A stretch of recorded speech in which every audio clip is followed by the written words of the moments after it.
તાજેતરમાં રાજ્યપાલ સંબંધિત સુપ્રીમ કોર્ટનો એક ઐતિહાસિક અને મહત્ત્વનો ચુકાદો જે છે આવેલો છે. આખો મુદ્દો કંઈક એવો હતો કે તમિલનાડુની ચૂંટાયેલી સરકાર એણે 10 જેટલા બિલ જે છે એ પાસ કરેલા હતા. ગૃહમાંથી પાસ કરેલા હતા, વિધાનસભામાંથી પાસ કરેલા હતા. અને આ બિલ જ્યારે રાજ્યપાલ પાસે ગયા તો રાજ્યપાલ જે છે એ બિલ ઉપર સહી કરી ન હતી. એ બિલોને લટકાવી અને રાખેલા હતા. અમુક બિલ એવા હતા કે જે તમિલનાડુના રાજ્યપાલે રાષ્ટ્રપતિના કન્સિડરેશન માટે રાષ્ટ્રપતિને મોકલેલા હતા. અમુક બિલ એવા હતા કે જે એણે વિધાનસભાને પાછા મોકલી દીધેલા હતા. અને અમુક બિલ એવા હતા કે જેની ઉપર કંઈ પગલાં જ નહોતા લીધા, એમને એમ રાખેલા હતા. જે બિલ વિધાનસભાને પાછા મોકલેલા હતા તો એ બિલને વિધાનસભાએ ફરીથી પાસ કરી અને મોકલા, પુનઃ પાસ કરી અને મોકલા. તો એને પણ એની ઉપર પણ કાંઈ પગલાં જે છે લીધા ન હતા. તો આ વસ્તુને ધ્યાનમાં રાખી અને સુપ્રીમ કોર્ટે ઐતિહાસિક ચુકાદો આપ્યો કે ભાઈ આવી રીતે રાજ્યપાલ જે છે, ગવર્નર, એ બિલ અટકાવી અને વિધાનસભાનું ગળું દબાવી શકે નહીં. એટલે કે આવું ન કરવું જોઈએ. પહેલો પ્રશ્ન એ થાય કે રાજ્યપાલ બિલ અટકાવતા હતા તો શું એ એક રીતે ગેરબંધારણીય છે? બંધારણની દ્રષ્ટિએ જોઈએ તો એ ગેરબંધારણીય છે નહીં. કેમ? કારણ કે બંધારણની અંદર ક્યાંય એવી સમય મર્યાદા નથી લખેલી. બંધારણની અંદર આર્ટિકલ 200 અનુચ્છેદ 200ની વાત કરીએ તો એની અંદર આ બધી વાત આપેલી છે. તો પહેલાં આપણે સમજીએ કે અનુચ્છેદ 200 જે છે એ શું છે. અનુચ્છેદ 200 જે છે એની અંતર્ગત એવું કહે છે કે કોઈ પણ બિલ પાસ થાય, વિધાનસભા એને પાસ કરે અને પછી જ્યારે રાજ્યપાલ પાસે જાય, ગવર્નર પાસે જાય, રાજ્યપાલનું પદ જે છે એ અનુચ્છેદ 153ની અંદર આપેલું છે. તો કે જ્યારે રાજ્યપાલ પાસે જાય તો એની પાસે 3 વિકલ્પ હોય છે. રાજ્યપાલ પાસે 3 વિકલ્પ હોય છે. પહેલો વિકલ્પ એ હોય કે એ બિલને મંજૂરી આપી દે, એટલે કે બિલ ઉપર સહી કરી દે. બીજો એ હોય કે મંજૂરી રોકી રાખવી, એટલે કે ના પાડી દે કે ભાઈ સહી નથી કરવી, કે આની અંદર આ વાંધો છે, ઓલો વાંધો છે. બીજો વિકલ્પ. અને ત્રીજો વિકલ્પ એ કે રાષ્ટ્રપતિ પાસે મોકલી દે. તમને એવું લાગે રાષ્ટ્રપતિ પાસે શું લેવા મોકલે? તો રાષ્ટ્રપતિ પાસે એટલા માટે મોકલે કારણ કે કદાચ કંઈક એની અંદર પ્રોબ્લેમ હોઈ શકે. એ બિલ જે છે એ સેન્સિટિવ હોઈ શકે, ટેરરિસ્ટ એક્ટિવિટીને લગતું હોઈ શકે, નેશનલ યુનિટીને પડકારતું હોઈ શકે, ઇન્ટિગ્રિટી સંબંધિત હોઈ શકે, ઇન્ટરનેશનલ અફેર્સ રિલેટેડ હોઈ શકે. આવી કોઈ પણ બાબત હોઈ શકે. જો રાજ્યપાલને એવું લાગે તો એ રાષ્ટ્રપતિને મોકલી શકે છે. ગુજરાતના 4-5 બિલ હતા, એ 2-3 વાર જે છે રાષ્ટ્રપતિને રિફર કરવામાં આવેલા હતા. તો આ 3 વસ્તુ જે છે એ રહેલી છે કે કાં તો બિલને હા પાડે, એટલે કે બિલને મંજૂર કરે, કાં તો બિલને ના મંજૂર કરે, એટલે કે ના પાડે, અને કાં તો એ રાષ્ટ્રપતિ પાસે મોકલે. અનુચ્છેદ 200ની અંદર રાજ્યપાલ પાસે આ 3 સત્તા રહેલી છે જ્યારે એની પાસે બિલ આવે ત્યારે. પણ આમાં એવી કોઈ વાત નથી લખેલી કે એ બિલને એમને પડ્યું રાખે, પોતાના પોકેટમાં ખીચામાં મૂકી દે. તો કે હા મૂકી દેવો, પણ કે કેટલા સમય સુધી? તો એવો સમય કે એવી કોઈ વસ્તુ લખેલી નથી. કેમ? કારણ કે આમાં કેવું હોય કે વિધાનસભા બિલ જે છે એ પાસ કરી અને રાજ્યપાલને મોકલે. અને રાજ્યપાલ જ્યારે એ બિલ ઉપર સહી કરે ત્યારે જ એ બિલમાંથી એક્ટ બને. એટલે કે બિલ જે છે, બિલ એટલે કે ખરડામાંથી કાયદો જે છે એ જ્યારે સહી કરે ત્યારે જ બને, ત્યાં સુધી બને નહીં. તો આ કેટલા સમયમાં રાજ્યપાલે કેટલા સમયમાં જે છે એ સહી કરવાની એવું કંઈ ઉલ્લેખ છે નહીં. બંધારણની અંદર એવી કંઈ વસ્તુ લખેલી નથી. પરંતુ હવે તો આ કેસ સુપ્રીમ કોર્ટમાં ગયો, તમિલનાડુવાળા જે છે એ, તો સુપ્રીમ કોર્ટે ફટકાર લગાવી રાજ્યપાલને, અને રાજ્યપાલને કીધું કે ભાઈ તમારે વ્યવસ્થિત કામ કરવાનું છે. તમે તો બંધારણના શપથ લીધેલા છે, તમે એક કોન્સ્ટિટ્યુશનલ હેડ છો, તો તમારે તો બંધારણની અંદર બંધારણનું ઉલ્લંઘન થવું જોઈએ નહીં. અને સુપ્રીમ કોર્ટે આની માટેની એક ગાઈડલાઇન, એક ટાઈમલાઈન જે છે એ જાહેર કરી દીધી કે ભાઈ આવી રીતે અમર્યાદિત સમય સુધી જે છે એ બિલને રોકી શકાય નહીં. એક રીતે તમે આ બિલને રોકો છો ને એ પણ અનુચ્છેદ 200નું ઉલ્લંઘન છે. હકીકતમાં એવું કીધેલું, એવું બંધારણમાં નથી લખેલું, પરંતુ હવે સુપ્રીમ કોર્ટે પોતાના ઇન્ટરપ્રિટેશન, પોતાના અર્થઘટનથી કહી દીધું. એટલે હવે આ પણ એક રીતનો શું થઈ ગયો? કાયદો જ થઈ ગયો. એટલે સુપ્રીમ કોર્ટે હવે કહી દીધું કે આવું કરવાનું. એટલે એનો મતલબ શું કે હવે આ 10 બિલ જે છે એની ઉપર ગવર્નર, રાજ્યપાલે સહી કરવી પડશે અને એને પાસ થયેલા ગણવામાં આવશે. અને ટાઈમલાઈન પણ ઘોષિત કરી દીધી, અને સમય જે છે સમય એ પણ ઘોષિત કરી દીધો કે આટલા સમયની અંદર જે છે એ સહી કરી નાખવાની. કેટલો સમય છે એ બધું જોઈએ. તમિલનાડુની સરકાર જે છે એણે 2 વખત પસાર કરેલા 10 બિલને લાંબા સમય સુધી કારણ વગર દબાવી રાખવા રાજ્યપાલને ભારે પડ્યું, એવું બધી વાત છે. બરાબર. તો 10 બિલ તો એવા હતા કે જે 2 વાર પાસ કરી દીધા. રાજ્યપાલ પાસે ગયા, પહેલી વાર પાસ કર્યો અને રાજ્યપાલ પાસે ગયા તો રાજ્યપાલે ના પાડી દીધી. વિધાનસભાએ ફરીથી પાસ કરી અને મોકલ્યા તો ત્યારે પણ સહી કરી નહીં. તો આ એવો આખો મુદ્દો હતો.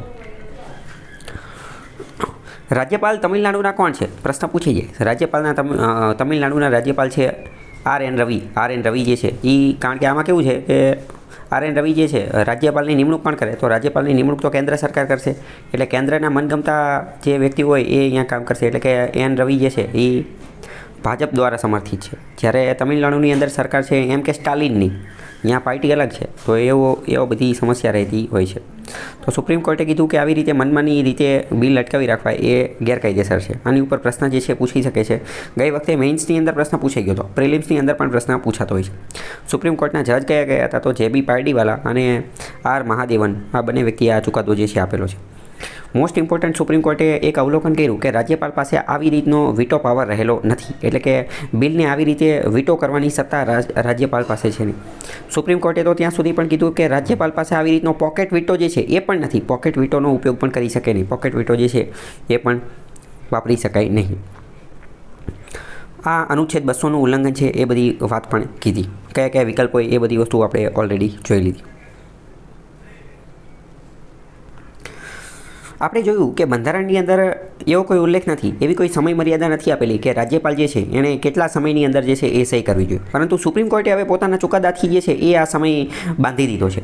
સુપ્રીમ કોર્ટે એવું કહી દીધું છે દરેક રાજ્યપાલને કે ભાઈ રાજ્યપાલ પાસે જ્યારે બિલ આવે ને તો એ બિલની અંદર રાજ્યપાલે 1 મહિનાથી લઈને તો 3 મહિનાની અંદર જે છે એ સહી કરી નાખવાની. 1 મહિનાથી લઈને તો 3 મહિના સુધી જે છે સહી ન કરે કાંઈ નહીં તો ના પાડી દેવાની. મતલબ કે કાંઈ ને કાંઈ નિર્ણય કરી નાખવાનો. સહી કરવી છે, નથી કરવી, પાછું મોકલવું છે, રાષ્ટ્રપતિને મોકલવું છે, જે કરવું એ 1 મહિનાથી લઈને તો 3 મહિનાની અંદર એ નિર્ણય કરી નાખવાનો. તો હવે આ 3 મહિના જે છે એ રીતે શું થયું? ટાઈમ લિમિટ સેટ થઈ ગઈ. હવે પરીક્ષામાં પ્રશ્ન પૂછી જશે કે ભાઈ 1 મહિનાથી લઈ અને 3 મહિનાની ટાઈમલાઈન જે છે સેટ કરવામાં આવેલી છે, વિધાન સાચું પડી જશે. પરંતુ પ્રશ્ન વિધાન એવું બનાવશે કે 1 મહિનાથી લઈ અને 3 મહિનાની જે ટાઈમલાઈન જે છે એ બંધારણની અંદર લખેલી છે, બંધારણમાં એનો ઉલ્લેખ છે. વિધાન ખોટું પડી જશે. કેમ? કારણ કે બંધારણમાં એનો ઉલ્લેખ નથી. સુપ્રીમ કોર્ટે પોતાના ઇન્ટરપ્રિટેશન અર્થઘટનથી આ વસ્તુ કરેલી છે. બીજી વસ્તુ એ કે પોકેટ વીટો જે છે, તો પોકેટ વીટોનો પણ ક્યાંય ઉલ્લેખ જે છે એ બંધારણની અંદર છે નહીં. પોકેટ વીટો નામનો શબ્દ ક્યાંય બંધારણમાં લખેલો નથી. સુપ્રીમ કોર્ટે બીજું એ પણ કીધું કે હકીકતમાં રાજ્યપાલ જે છે એ કોન્સ્ટિટ્યુશનલ પોસ્ટ બંધારણીય પદ છે. તો રાજ્યપાલે તો બંધારણનું પાલન કરવાનું હોય, બંધારણનું અંતઃકરણથી નિર્વાહન કરવાનું હોય, અને રાજ્યપાલે એક મિત્ર, દાર્શનિક અને રાહ દેખાડનારા જેવા તરીકે કામ કરવાનું હોય. મિત્ર એટલે કે ફ્રેન્ડ, દાર્શનિક એટલે ફિલોસોફર, અને રાહ દેખાડનારા એટલે કે ફ્રેન્ડ, ફિલોસોફર અને ગાઈડ એની તરીકેનું કામ કરવાનું હોય. આ ત્રણેય શબ્દો ફ્રેન્ડ, ફિલોસોફર અને ગાઈડ તમે જુઓ તો તમને યાદ આવવું જોઈએ કે સેમ આ જ વસ્તુ જે છે એ PSC માટે પણ વપરાયેલી છે. પબ્લિક એકાઉન્ટ કમિટી કે પબ્લિક એકાઉન્ટ કમિટી, જાહેર હિસાબ સમિતિ, એના ફ્રેન્ડ, ફિલોસોફર અને ગાઈડ કોણ છે? તો એ છે CAG. CAGનો રિપોર્ટ જે છે એ PSCના ગાઈડ છે. કારણ કે PSC પબ્લિક એકાઉન્ટ કમિટી એના હેડ કોણ હોય છે? તો કે વિરોધ પક્ષના નેતા. અને એને બધો ડેટા ક્યાંથી મળે છે? તો કે CAGના રિપોર્ટમાંથી. તો આ બધા પ્રશ્ન જે છે એ પૂછાતા હોય છે. સુપ્રીમ કોર્ટે બીજું પણ એક અત્યંત મહત્ત્વનું અવલોકન કરેલું છે કે વિધાનસભા જ્યારે રાજ્યપાલને બિલ મોકલે છે, વિધાનસભા જ્યારે રાજ્યપાલને બિલ મોકલે છે તો રાજ્યપાલ આ બિલને રોકે કે રાષ્ટ્રપતિ પાસે મોકલી શકે છે, રાષ્ટ્રપતિ પાસે મોકલી શકે છે. પરંતુ હકીકતમાં રાજ્યપાલ બિલ ઉપર જે કોઈ પણ પ્રક્રિયા કરે, રાજ્યપાલ બિલ ઉપર જે કોઈ પણ પ્રક્રિયા કરે તો એ રાજ્યપાલે પોતાની જાતે નથી કરવાની. કેમ? કારણ કે રાજ્યપાલ જે છે એણે તો હકીકતમાં કાઉન્સિલ ઓફ મિનિસ્ટર, મંત્રી પરિષદની સલાહ, એની એડ એન્ડ એડવાઇસ, એની સલાહના આધારે જ હાલવાનું છે. એટલે કે હકીકતમાં રાજ્યપાલની કોઈ સ્વબુદ્ધિ, સ્વવિવેક, ડિસ્ક્રિએશનરી પાવર, સ્વેચ્છાએ નિર્ણય લેવાનો નથી. હકીકતમાં એણે બિલને રોકવું, ન રોકવું, રાષ્ટ્રપતિ પાસે મોકલવું, તો આ બધું રીતે એણે મંત્રી પરિષદની સલાહના આધારે કરવાનું છે. માની લો કે રાષ્ટ્રપતિ પાસે મોકલે તો એમાં તો એ પોતાની સ્વવિવેક વાપરી શકે છે, પણ આ સહી કરવી કે ન કરવી તો એ બધા માટે તો એણે મંત્રી પરિષદની સલાહના આધારે જ કામ કરવાનું છે. તો હવે પ્રશ્ન થાય કે અહીંયા હમણાં આપણે વાત કરી કે 1 મહિનાથી તો લઈને 3 મહિનાની સમય મર્યાદા બાંધી છે. તો એ કઈ રીતે છે? એ એવી રીતે છે કે રાજ્યપાલ પાસે જ્યારે પહેલી જ વાર બિલ આવે ને તો ત્યારે એને જે છે એ 1 મહિનાની અંદર એની ઉપર કોઈ નિર્ણય લઈ લેવાનો. એટલે કે કાં તો મંજૂર કરી દેવાનું, કાં તો ના મંજૂર કરી દેવાનું, અને કાં તો રાષ્ટ્રપતિને મોકલી દેવાનું. 1 મહિનાની અંદર આ કામ કરી નાખવાનું. પછી માની લો કે પાછું મોકલી દીધું, વિધાનસભાને રિટર્ન કરી દીધું, પાછું મોકલી દીધું, અને વિધાનસભા જો ફરીથી એ બિલને પસાર કરી અને રાજ્યપાલ પાસે મોકલે તો તેવી સ્થિતિમાં બીજા વધારાના 1 મહિનાની અંદર એને જે છે એ મંજૂરી આપી દેવાની. એટલે એવી રીતે આ સમય જે છે એ નક્કી કરેલો છે. તો હવે મોસ્ટ ઇમ્પોર્ટન્ટ વાત કરીએ તો સુપ્રીમ કોર્ટે આ બધું કર્યું કે આ બહુ સારું કરી નાખ્યું. તો આ આખી ઘટના જે છે આને એક રીતે કહી શકાય જ્યુડિશિયલ એક્ટિવિઝમ, ન્યાયિક સક્રિયતા. મેન્સની અંદર વારંવાર આ પ્રશ્ન પૂછાઈ ગયેલા છે કે ભાઈ જ્યુડિશિયલ એક્ટિવિઝમ એટલે શું, જ્યુડિશિયલ ઓવરરીચ એટલે શું, જ્યુડિશિયલ રિસ્ટ્રેન એટલે શું, જ્યુડિશિયલ એડવેન્ચરિઝમ એટલે શું. તો આ બધા ઉપર વારંવાર 5, 10, 15 માર્કના પ્રશ્ન પૂછાઈ ગયેલા છે. તો જ્યુડિશરી ન્યાયતંત્ર એ હકીકતમાં એક્ટિવિઝમ, સક્રિયપણાનું કામ કરેલું છે. તો જ્યુડિશિયલ એક્ટિવિઝમ એટલે શું? એનો મતલબ એમ કે હકીકતમાં જ્યુડિશરી અંતર્ગત એક વસ્તુ આવતી નથી, પરંતુ જ્યુડિશરી પોતાના સ્વવિવેકનો ઉપયોગ કરી અને કમ્પ્લીટ જસ્ટિસ, સંપૂર્ણ ન્યાય અપાવવા માટે જે છે એ પોતાના બંધનો દૂર કરી અને નિયમો, કાયદા, રૂલ્સ, રેગ્યુલેશન્સ, બંધારણ એ બધાની પરે જઈ અને જે છે એ નિર્ણય આપે, એને કહેવાય એક રીતે જ્યુડિશિયલ એક્ટિવિઝમ. કારણ કે એક રીતે જોઈએ તો આને એક રીતે એવું પણ કહી શકાય કે જ્યુડિશરી જે છે એ એક્ઝિક્યુટિવની અંદર દખલગીરી કરી રહી છે. કેમ? કારણ કે બિલ ઉપર સહી કરવી ન કરવી એ એક રીતે ગવર્નર, રાજ્યપાલનો એક્ઝિક્યુટિવ કારોબારી પાવર છે, કારોબારી સત્તા છે. જ્યુડિશરી એ નક્કી ન કરવાનું હોય. સેપરેશન ઓફ પાવર, સત્તાના વિભાજનના સિદ્ધાંત અંતર્ગત જ્યુડિશરી સ્વતંત્ર કામ કરે, એક્ઝિક્યુટિવ સ્વતંત્ર કામ કરે. પરંતુ અત્યારે જોઈએ તો જ્યુડિશરીએ બંધારણને બચાવવા માટે ને એ બધા માટે આ કામ કરેલું છે. તો આ એક રીતે શું જ્યુડિશિયલ એક્ટિવિઝમનું કામ થયેલું છે. તો એ પ્રશ્ન થાય કે સેપરેશન ઓફ પાવર અંતર્ગત જ્યુડિશરી જે છે એક્ઝિક્યુટિવની અંદર દખલગીરી ન કરી શકે, તો ભારતની સુપ્રીમ કોર્ટે કઈ રીતે કરી નાખી ને એવું તો કઈ રીતે કરી નાખ્યું? તો એની પાછળનું કારણ એ છે આર્ટિકલ 142 અનુચ્છેદ 142. અનુચ્છેદ 142 એ સુપ્રીમ કોર્ટને અનલિમિટેડ પાવર આપે છે, ઇનોર્મસ પાવર આપે છે. એક રીતે બહુ ખતરનાક આર્ટિકલ છે. કેમ?